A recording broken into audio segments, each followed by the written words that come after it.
20 মিনিটে 10টা কল দিছে বন্ধু, সেই বন্ধুর প্রতি অভিমান করছে, কেন কলটা ফিরাইলি না, কেন ধরলি না।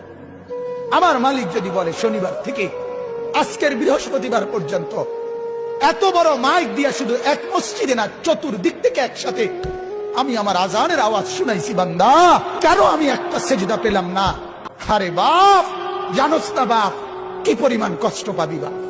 নওজোয়ান, সুপ্ত জীবনে তেমন কিছু পাইলি না, কষ্ট কিন্তু পাবি অনেক। নারীর পিছনে পড়ে খুব বেশি কোনো সুখ কেউ পাও নাই, আমরা জানি, আমরা বুঝ আছি। মোবাইলে চাইয়া, নর্তকী চাইয়া খুব বেশি কোনো আনন্দের কিচ্ছু নাই, আমরা একটা বুঝ আছে, আমরা আইডিয়া আছে। আমরা একটা চিড়া খাই না, রং তামসায় খুব বেশি সুখ পাওয়া যায় না, বন্ধু বান্ধবের এই আড্ডায় খুব সুখ পাওয়া যায় না। সেজদার মধ্যে অনেক মজা আছে, রাত গভীরের সাহায্যে অনেক মজা আছে।